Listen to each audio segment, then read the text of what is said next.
What will you say when you are asked to share the beauty of your community with people?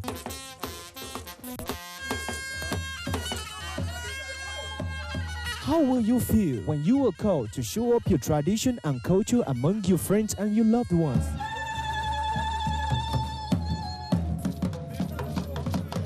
My dear citizens of Kwara State, do not worry about that, for here is the solution. Reality Extra, a program showcasing the unique cultural heritage of the people of Kwara State, telling the beauty and honors among the diverse ethnic groups. Reality Extra, also promoting traditional institutions as well as assessing your role as custodians of our cultural and historical heritage. Reality Extra, it is a program that will be coming up on NTA Ilorin, 6:30 to 7 p.m. every Saturday. Make sure you don't miss it, for you are royal. Reality Extra. In God we trust.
Mànìwò ní tí ọ̀pẹ yìí sí níwó lọ́pẹ́pẹ́ fún lórí àwòjì ẹ̀yin lọ́mọjọ́ tí a bá fún lájẹ̀ pápára nílé oníwó ní pápára ńlá gbọ́ ọbẹ̀ lọ́rẹ̀ ọmọ ẹkùn jóòlé ọmọ ẹkùn jóòde èjì òye gbé ọmọ apẹ́kùn pami nìjọ àfijọ́ onígbàgbọ́ ti da sọ sùúrù bóra ọ̀pẹ̀ bí mo pẹ́ ti pẹ́ ọ̀là làbí lásẹ̀gbà lálà elégbé ọmọ èyí gbé yín lọ́mọ lọ ẹ̀jẹ̀rẹ̀ lébà ní ẹ̀jẹ̀rẹ̀ ogo ẹ̀yin ọmọ owó nílé ọmọ ẹlẹ́fọ́ yẹn bí omi àsànbọ̀ rẹ̀ lọ́pẹ́pẹ́ fún àwa lọmọ ògbọ́ kúkú òjò yàmi agbádànù lọ́rẹ̀ òjò yẹ gbèsè tó tìrọ̀ mọ́ gbogbo ayaba wọn wá ń dúró lé ẹkún sun lọ́pẹ́pẹ́ fún lórí àwòjì òjò ló pe ní irúwó orí ẹ̀jẹ̀ yẹn jẹ òjò pe ní yòókùtà òjò pe lẹ́kùnrin ẹ̀jẹ̀ jẹ mọ́ nílé ríwó lọ́pẹ́pẹ́ fún lórí àwòjì ọmọ adúbí èlú òkúta àgbàrẹ̀ lè fi ọ̀dà lọ́rẹ̀ ọmọ ẹkùn jóòlé ọmọ ẹkùn jóòde ọmọ ọba sọ lóníyàwó àgbélé tí bàbá ń gbélé ọba ọmọ gbé lóko gbógun bájà gbówó yẹ bí ọmọ sọ lóde parun ẹ bá wá rí ní lóde ẹ béèrè o wọ́n ní mi lóde ẹ béèrè èmi lọ́nà láàmìpọ̀ yẹ́wọ́ ọlá ọ̀rọ̀ gbé níbi lóye gbé ayọba àlùkòyè ayọba jíwáyé aya rọ́jòjò yà aya délé tẹ́jítẹ́jí aya kàwé níta àjígbá bàbá wa ló dẹrù rẹ̀ sígbó etí ẹ̀rí mi lóde àbẹ́ òyì tí mo bá gbé lóye gbé ilé mò ń lọ sí èsì ẹ̀ ọ̀wọ́ ni èmi lọ́ máa jí saná pé ní ọmọ àdàgbà pẹ́pọ̀ lẹ́sì ìsàlẹ̀ èsì ẹ̀ lẹ́lẹ́dẹ̀ sọ̀sẹ̀ bẹ́ẹ̀ ní pẹ́pẹ́ yẹn dágbóró jẹ́ ẹsẹ̀ mo dúpẹ́ ọ̀yàn mọ́ mi ìwọ nílé ọmọ àwòjì ọmọ àwòjì nílé ọmọ.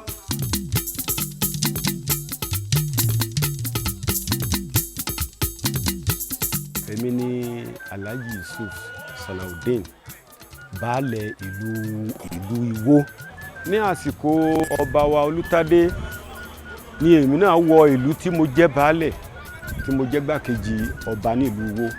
a dúpẹ́ lọ́dọ̀ Ọlọ́run bàbá náà Ọlọ́run jẹ́ kẹ́mi bàbá náà ó gùn fún wa ó ń tọ́jú wa inú wa sì ń dùn àwa náà sì ń tọ́jú ẹni ẹ̀yìn ọ̀tún jẹ́ kí ìlú náà ó bàjẹ́.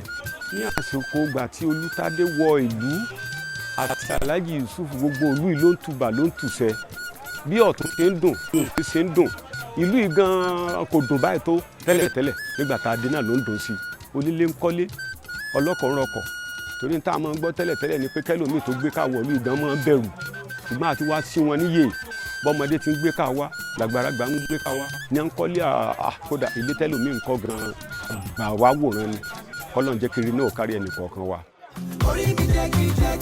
Hello, good people of Kwara State. Do you need food for your family?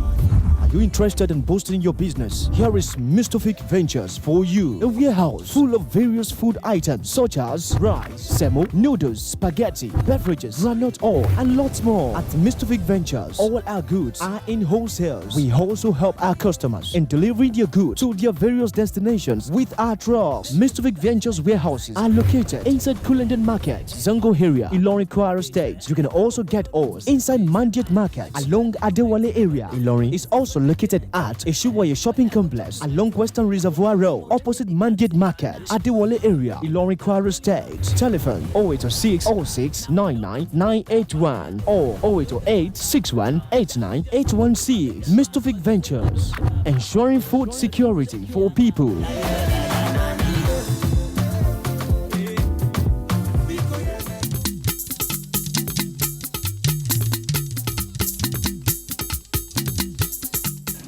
Káàbọ̀ sí orí ètò yín, ètò wa, ètò Royalty Extra. Èyí ni ètò tí a gbé kalẹ̀ láti máa ṣe àríwòye sí àṣà, ìṣe àti àwọn onírúurú ní àwọn ìlú wa gbogbo. Èyí ni a gbé kalẹ̀ láti fi ṣe ètò tí ó máa mú ìfẹ́ àti ìdàgbàsókè wá sí àwọn agbègbè wa. Àlejò wa pàtàkì tí a ní ọjọ́ tèní, àwọn ni bàbá wa Kábíyèsí Oníwó ti ìlú Ìwó Ìsìn níjọba ìbílẹ̀ Ìsìn ní ìpínlẹ̀ Kwara. Gbajúgbajà ni wọ́n, ìlú mọ̀ọ́ká ni wọ́n, ọ̀jọ̀gbọ́n ni wọ́n. Kábíyèsí, ẹ bá wa dárúkọ yín fún ará ilé. Yìí ni Kábíyèsí Ọba Architect Joshua Túndé Olútádé Oníwó Ọ̀fẹ́ Ìwó. Ẹ ṣeun bàbá wa. Bàbá wa, ibo lẹ ti ń bọ̀ gan-an ni? Báwo ni a ti bí yín títí tẹ́ fi dé orí ìtẹ́ lọ́jọ́ òní? Ìlú Ìwó ni wọ́n bí mi sí ní ọdún 1949. Mo lọ ilé-ìwé alákọ̀ọ́bẹ̀rẹ̀ ní ilé-ìwé tí Ìwó àti Òwújọ bẹ̀rẹ̀ tí wọ́n pè ní Ìwó Central School láàrin 1956 títí dé 1963. Lẹ́yìn ìgbà tí mo parí primary school, mo dúró díẹ̀ kó tó di pé mo lọ sí college. Ṣùgbọ́n ìgbà tí mo lọ sí college, mo lọ sí college tí wọ́n pè ní Government Secondary School Ìlọrin láti 1967 títí ó fi dé 1971. Lẹ́yìn eléyìí, mo ní admission sí ibi tí wọ́n pè ní P&T School Òṣòdì. Ibẹ̀ ni mo wà láti 1972 títí di 1973. So lẹ́yìn ìgbà tí mo parí ní school l'Òṣòdì, kí n tó parí ni wọ́n bẹ̀rẹ̀ Kwara State College of Education, College of Technology ní Ìlọrin. Mo wá jẹ́ ọ̀kan lára àwọn tó ṣe first set ní 1973 àti 1974. So àwa ní first set. Nígbà tí mo parí ní College of Tech ní Ìlọrin, mo lọ sí University of Lagos láti 1974 to 1979. Ibẹ̀ ni mo ti lọ ka ẹ̀kọ́ oyè àkọ́kọ́ àti oyè kejì nínú architecture tí wọ́n pè ní àwọn tó ń ya àwòrán ilé. Ibẹ̀ ni mo ti ka ìwé. Nígbà tí mo kúrò ní Èkó, mo lọ sí àgùnbánirọ̀ ní Kaduna Polytechnic ní 1979 àti 1978. Nígbà tí mo parí níbẹ̀, mo bẹ̀rẹ̀ iṣẹ́ ní Ìlọrin ní ọ̀dọ̀ ọ̀kan àwọn lára àwọn tí ó ṣe iṣẹ́ ayàwòrán. Ibẹ̀ ni mo wà títí di bí 1985 tí mo fi ṣe bí pé mi náà retire. Mo wá bẹ̀rẹ̀ iṣẹ́ tèmi. Iṣẹ́ tèmi ẹni mo ṣe títí di 1999 nígbàtí ọba tí ó wàjà lánàá ní November 5, 1999. Àtìgbà yẹn ní ìpè ti ń dún pé ta ní ó gorí oyè, ta la ó yàn, ta la ó mú. Mi ò ronú rárá pé yóò kàn mí, bọ̀dún mọ̀ pé ilé tí wọ́n ti ń jọba ni mo ti wá. Mo ti mọ̀ pé ilé wa náà ni ó kàn gẹ́gẹ́ bí agboolé wa, ṣùgbọ́n mo rò pé mi náà kàn wà lára àwọn tí ó nàka pé lágbájá là ń fẹ́, làkàṣègbè là ń fẹ́. Ṣùgbọ́n ìgbà tí ó yí rí pé èmi náà ni wọ́n pè gẹ́gẹ́ bí ẹni tí ó gun orí àlééfà ọba, èyí tí mo ti bẹ̀rẹ̀ láti 2000 tí ó fi di àsìkò táwa yìí. Tá a bá ní ká wò dáadáa, ìlú Ìwó ó jẹ́ ìkan lára àwọn ìlú tó gbajúmọ̀ ní ilẹ̀ ìsìn. Kí ni jẹ́ Ìwó gan-an? Báwo ni ẹ ṣe panupọ̀ tán fi sọ ilẹ̀ yìí tí wọ́n fi sọ ní Ìwó? Àwọn tí wọ́n kọ́kọ́ dá ìlú yìí sílẹ̀ wọ́n wá láti ilé Ajíbọ́rọ̀ ní Ọ̀yọ́ ilé ní Ọ̀yọ́ Empire. Nígbà tí wọ́n sì jáde, àwọn mẹ́rin ni wọ́n jọ jáde pọ̀. Àwọn bọ̀dá wọn tó ti pé ọmọ ọba làwọn náà, ó ní Iléṣé Ìgbàjà, Ọlọ́rọ̀ àti Ọ̀rà àti Oníkọ̀sìn Ọ̀fìkọ̀sìn. Àwọn yẹn ni wọ́n mọ ara wọn gẹ́gẹ́ bí ẹ̀gbọ́n àti àbúrò. Nígbà nínú mẹ́rẹ̀ẹ̀rin yẹn gan, Ìwó ló jẹ́ àbúrò. Ṣùgbọ́n nǹkan tí ó ṣẹlẹ̀ ni pé nígbà tí ẹni tí ó kọ́kọ́ tẹ ilẹ̀ yìí tí ó dé, ìdí igi Ọ̀gánwó ló kọ́kọ́ dé sí. Ibẹ̀ náà sì ni wọ́n sin ẹni àkọ́kọ́ sí, tó jẹ́ pé à ń pè ní ibojì. Ìdí igi Ọ̀gánwó yìí, ibẹ̀ náà ni orúkọ Ìwó ti jáde, tí à ń pè ní Ìwó lónìí. So bí a ṣe jáde ni àwọn tá a sì mọ́ra wa pọ̀, tí a sì ń jọ sí àṣepọ̀ tó múnádóko dòní náà ni Ọ̀rà, Ìgbàjà, Ọ̀rà, Ìkọ̀sìn àti Ìwó. Àmẹ́tẹ̀ẹ̀ta mọ́ra wa gẹ́gẹ́ bí ọmọ ìyá. Tí a bá ní àwò dáadáa kábíyèsí, a mọ̀ rí méní méjì mẹ́ta lára àwọn tí wọ́n jẹ́ aláyélúwà àtọ́jọba ní agbègbè yìí. A mọ̀ rí oníwó. Kí ni ti Ìwó ìsìn tó fi yàtọ̀ sí gbogbo oníwó tó kù? Ìwó mẹ́ta tẹ́rí tó ń gbé orúkọ káàkiri lónìí, ìdí tó fà á ni pé nígbà tí àwọn ogun àwọn Fúlàní àti àwọn Tápàdé jọ, tí ó sì ṣe pàtàkì pé kéèyàn jọ dírapọ̀ láti jà, ìgbà náà la parapọ̀. So a ti wá parapọ̀ yẹn tó jẹ́ pé bí ogun bá dé, a níbi tá à ń sá lọ. Bí ogun bá ti tó túká, ó kálukú padà sí ìlú ẹ̀. Ṣùgbọ́n bógun bá dé, ó níbi tí a máa ń lọ. Ìyẹn ni ó fà á tó jẹ́ pé nígbà tí ogun wá tán, àwọn ò pé kí la lè jọ ṣe pọ̀ tí yóò jẹ́ ká dira wa mú. Ìgbà yẹn la wá bẹ̀rẹ̀ sí jẹ ọba kan. So bí Ìwó bá jẹ ní eléyìí tó bá gbèsè, a lọ sí Òkè Àbá. Àwa àti Òkè Àbá tó jẹ́ ọba tẹ̀tẹ́lẹ̀, àwa la mọ́ra wa tá a jọ ń jẹ ọba pọ̀. Ìtàn tí àwa bá nílẹ̀ kò ní pé ọba tí wọ́n lé ní Òkè Àbá, ó ní Ìwó padà lọ sẹ́tù sí ìdí àgbọn. Ṣùgbọ́n tó kọ́kọ́ bẹ̀rẹ̀, Ìwó Alágbọn ni wọ́n pe Ìwó tí ó ṣe ìkẹta, tó jẹ́ pé òun ló di Odò Ọ̀rẹ̀, tó wá ń jẹ́ Ìwó Odò Ọ̀rẹ̀ lẹ́nu. So nǹkan tó pa á pọ̀ náà ni pé a ti jẹ ọba kan rí. Nígbà tó wá sí tí ìjà fẹ́ bẹ̀rẹ̀ lórí pé olúkàkùn yapa sí pàtì rẹ̀, àwọn lọ́balọ́ba ìsìn ni àkọ́kọ́ sọ fún wa pé kólúkàlùkù máa jẹ́ ọba ìlú rẹ̀, tó dàtẹ̀ ẹni tó wá láti Ìwó yóò máa jẹ́ Oníwó of Ìwó, ẹni tó wá láti Òkè Àbá kó máa jẹ́ Òkè Àbá rẹ̀, ẹni tó bá láti Odò Ọ̀rẹ̀ kó náà gbé orúkọ tirẹ̀. Ìyẹn ni nǹkan tí àwọn ọba sọ fún wa tí wọ́n sì ń ṣe ìwé rẹ̀ ní 1968.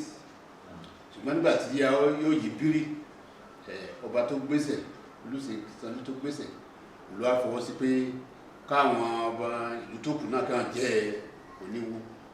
Níwọ̀n ìgbà tí àwọn Ìsánlú, Ìjárá àti Olúṣìn náà kúkú jẹ́ Olúṣìn. So bí àwa mẹ́ta di mẹ́ta nù, tá ń gbé oníwó káàkiri ṣùgbọ́n nínú gbogbo àwa tá ń gbé owó káàkiri ìwó oníwó òfìwó náà sì ní ó tóbi jù nínú ipò àti nínú ìlú gẹ́gẹ́ bí ó sì wà lásìkò.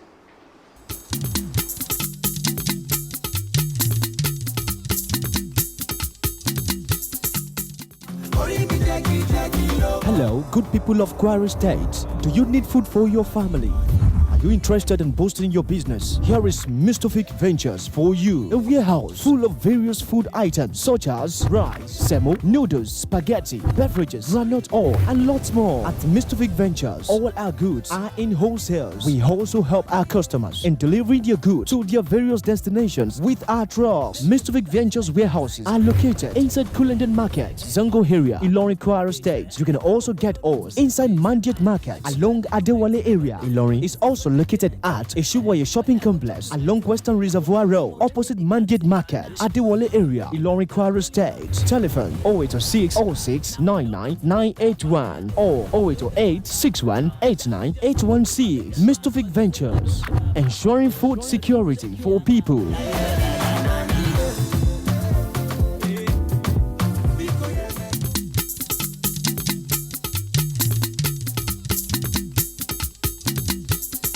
Bàbá wa, ṣé èèyàn kankan lè ṣàdédé wọ̀lú nísìkò ní òun náà fẹ́ mọ ìjọba mi so àbí ó náwọn mọ̀lẹ́bí tó ń jọba?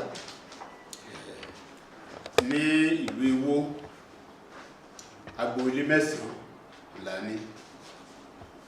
Nínú agboolé 9 yìí agboolé 4 ló ń jọba. Nínú ọ̀kan lára àwọn agboolé yẹn wọ́n náà jẹ́ Àfọ̀bàjẹ́. Àwọn agboolé tó wà ní ìlú Ìwó àwọn ni ilé ńlá, ilé òye, ilé lémùrè àti odò ọ̀rà. Àwọn mẹ́rẹ̀ẹ̀rin yẹn ibẹ̀ ni ọba ti máa ń jáde tí ẹnìkan bá tún gbèsè. Ilé òkèrè sí àwọn ni wọ́n fi ọba jẹ tí wọ́n jáwé léèyàn lé lórí. Àwọn ilé tó kù àwọn ni Òkè Ọ̀rẹ́, àní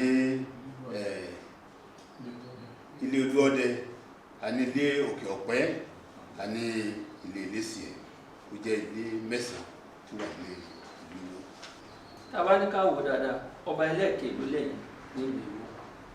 Ní ìta wà lọ́wọ́lọ́wọ́ báyìí ó fẹ́ tó ọba kẹ́ẹ̀ẹ́dógún tí èmi jẹ tó jẹ́ pé wà lórí ẹ̀. Bàbá wa, kí ni nǹkan tó jẹ́ nǹkan àṣà àbí ṣẹ̀ǹbáyé tó wà ní ìlú Ìwó tá a lè rí tọ́ka sí? Àwọn nǹkan ìṣẹ̀dálẹ̀ tí a lè rí tọ́ka sí tó ṣe pàtàkì lákọ̀ọ́kọ́ ó ní nígbà tí àwọn èèyàn wá ń bọ̀ láti Ọ̀yọ́, nǹkan tí wọ́n fi máa ń mọ̀ pé ilé ọba ni wọ́n ti jáde wá, nǹkan tí wọ́n gbé fún ọ náà ní táwa ń pè ní àwòjì. Àwòjì jẹ́ èyí tí nígbàtí jọ́ta bá tí wọ́n ń bọ̀ ní ọdọọdún, nígbàtí wọ́n bá sì ń bọ̀ ẹni tí yóò gbé àwòrò yóò gbé láti ìlú lọ sí orí òkè ibi tí wọ́n ti máa ń bọ̀. Ìgbà tí ìbẹ̀rẹ̀ ìgbẹ́ dídẹ ló máa ń jẹ́ nígbà yẹn, ó sì jẹ́ ìgbà ẹ̀rùn. So tí wọ́n bá ti débẹ̀, tí wọ́n ti bá débẹ̀ tí wọ́n bá ti kọrin yíká ní ìyàwó yìí, ìgbà náà ni òjò yóò rọ̀ tí kìí ṣe pé kàn sáà dẹ́bí rọ̀ ká gbogbo ìgbà ní ọkọ̀ kan bí tí wọ́n ti ṣe náà ni òjò ti rọ̀, jẹ́ pé òjò yẹn bá ti rọ̀ ó dàbí sí pé àdúrà gbà ní mo máa kọ ní bọ̀ wálé ni ó sì máa ń sí mi. Ìkejì tó ṣe pàtàkì ni omi tó wà ní ẹ̀yìn ilé mi níbí tí wọ́n pè ní omi òkè. Orísun rẹ̀ wà ní orí àpáta, ó sì jẹ́ ìyàlẹ́nu fún àwọn èèyàn nígbà tí wọ́n bá débẹ̀ bó sì ń jáde. Tẹ́ bá sì rántí nígbà táwọn èèyàn bá ń dá ìlú sílẹ̀, nǹkan tí ó rọ̀ wọ́n lọ́rùn ibẹ̀ ni máa sábà dúró. Ìyà tí àwọn yìí sì máa ń jẹ púpọ̀ jù kò ní omi, tó omi ṣe pàtàkì. Ṣùgbọ́n ẹ̀sìn ó ti jẹ́ kí ọ̀pọ̀lọpọ̀ mìíràn kó fẹ́ parẹ́ tó jẹ́ pé wọ́n mọ́ tó jẹ́ ìtò ṣẹlẹ̀ lọ́wọ́lọ́wọ́ báyìí ara wọn àṣà wa. Bàbá wa, adúpẹ́ fún yín púpọ̀ ẹ kú atótónu ní àtàárọ̀. Àwọn ọmọ ìlú Igbó iṣẹ́ wo pa ni wọ́n ń ṣe? Àwọn ọmọ ìlú Igbó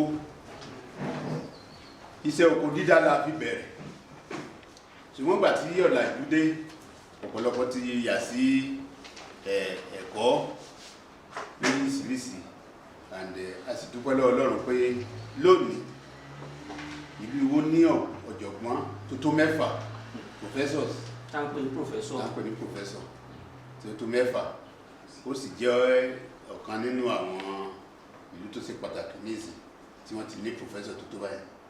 So yìí tí ọ̀pọ̀lọpọ̀ wọn yà sí ọ̀pọ̀lọpọ̀ àwọn èèyàn náà tó wá bẹ́ sí oko Ifẹ̀, ọ̀pọ̀lọpọ̀ náà ti lọ sí Èkó lórí business, ọ̀pọ̀lọpọ̀ náà sì ti ṣe àṣeyege tó jẹ́ pé ẹ bá káàkiri nílùú ẹ̀rí ibi tí wọ́n kọ́. Àwọn mìíràn tó wá ṣe yìí tí wọ́n pè ní tó yìnbó pè ní drossalist tó jẹ́ pé ká máa kọ́ ilé iṣẹ́ onírin bí èèyàn ń ṣe bàtà tàbí èèyàn ń ṣe ìṣó, èèyàn ń ṣe eré oríṣiríṣi yẹn ni wọ́n á yà sí nísìn tó jẹ́ pé tí wọ́n bá ń ka èèyàn nílùú nísìn àwọn tí wọ́n gbé lura lúgẹ náà ní irú àwọn tó ti yà sí irú nǹkan báyìí. adúpẹ́ púpọ̀ bàbá wa. Tá a bá ní ká wòye sí dáadáa, ẹni ó ti tó bíi ọdún 16 tẹ́ ti wà ní orí ìtẹ́ àwọn bàbá yín báyìí. A mọ̀ pé dájúdájú kìí ṣe bẹ́ẹ̀ ṣe bá ìlú nì nígbà tẹ́ fi rí ìtẹ́. Kí ni àwọn nǹkan tẹ́ lè tọ́ka sí láwọn nǹkan àṣeyọrí tó yẹ pé ní àti nǹkan ìdàgbàsókè tó yẹ pé ní ó wọnú ìlú lásìkò tiyín? Ní àsìkò tí mo dé orí oyè, àwọn tí a lè rí kà púpọ̀. Ìkíní ni bí ní ọ̀pọ̀lọpọ̀ tí ń bẹ̀rẹ̀ ẹ̀kọ́, ilé-ìwé alákọ̀ọ́bẹ̀rẹ̀ demonstration primary school Tàtàdé ni ó bẹ̀rẹ̀.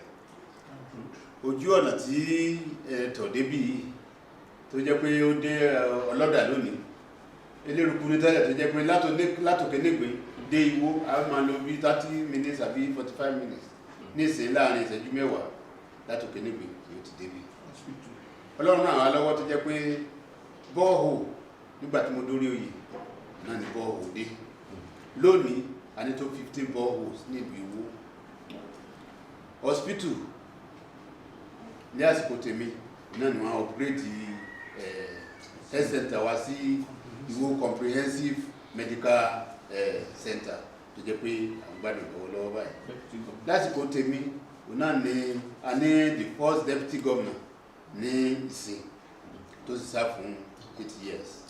Àsìkò tí wọ́n tèmi bí mo ṣe sọ lẹ́ẹ̀kan, a ní 6 professors tó jẹ́ pé wọ́n sì ṣiṣẹ́ ní yunifásitì káàkiri.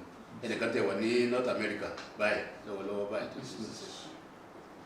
Ní àsìkò tèmi ò ní a rí upgrade ní gbogbo àwọn iléèwé wa gbogbo ní primary school àkọ́kọ́ àti secondary school tí ó wà ní òkè lọ́dọ̀ tó jẹ́ pé ìnáwó rí nígbà tẹ̀ bá ń káàkiri ní ìlú. Ọ̀pọ̀lọpọ̀ ìjọ àti mọ́sálásí ló ti dìde tó jẹ́ pé ọlọ́dọ̀ ní méjì ẹ̀kọ́ mọ́sálásí fún ìlú ní eré àwọn tó jẹ́ pé àsìkò tiwa náà. So àsìkò yìí náà ni a ní the first chairman ní ìlú Iwó tó ń ṣe chairman ní ìsìn local government ó sì ń sáàfù lọ́wọ́lọ́wọ́ báyìí. Ọ̀pọ̀lọpọ̀ oríṣiríṣi ìgbéga náà ló ti bá àwọn èèyàn wa bí a ti sọ lẹ́ẹ̀kan ni àwọn industrialist gẹ́gẹ́ bí Alhaji Kamaru tó dá Kanwaya industry lẹ̀, àwọn náà àsìkò wa náà ní ẹbẹ̀rẹ̀ sí gbilẹ̀. Lọ́wọ́lọ́wọ́ báyìí ó ti tún bẹ̀rẹ̀ sẹ́mi tó jẹ́ pé ó sì ní àárín state tó jẹ́ pé wọ́n sì wọ́n. Nígbà tí mo dórí oyè òní ìlú yìí ní the first grading ní tí wọ́n grade ọba sí ipò 3.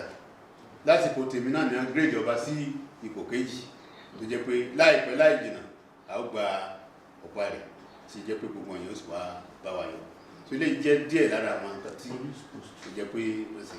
Lọ́wọ́lọ́wọ́ báyìí a ti bẹ̀rẹ̀ standard police post fún ìlú Iwó tó jẹ́ pé before another 2-3 months a ti rí àti ẹ̀pẹ́ commissioner kó wá commission.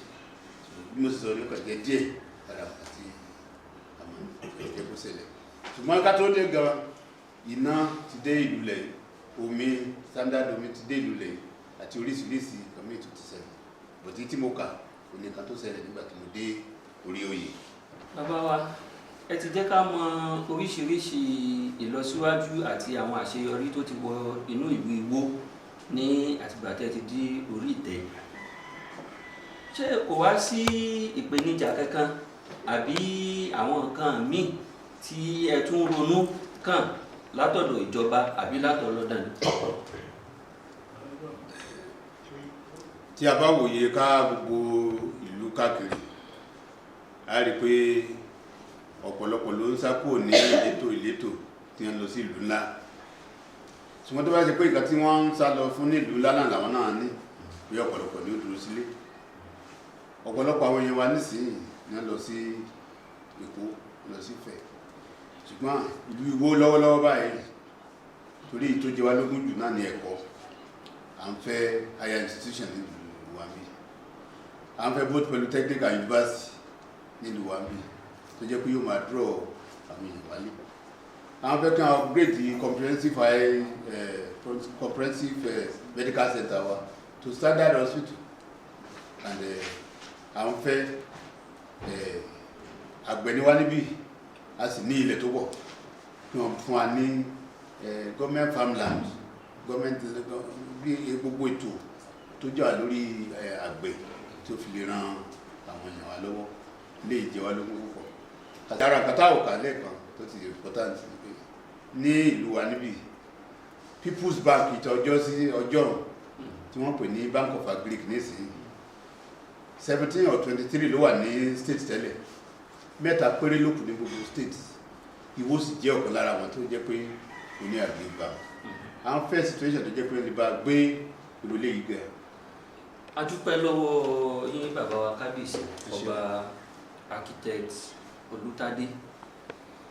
Ẹ̀yin èèyàn wa tẹ́ ń wò wá èyí ni Royalty Extra, ètò tí a gbé kalẹ̀ láti máa ṣe àríwòye sí àṣà ìṣẹ̀ǹbáyé àti bí a ṣe ń ṣe ìlú káàkiri ní agbègbè wa.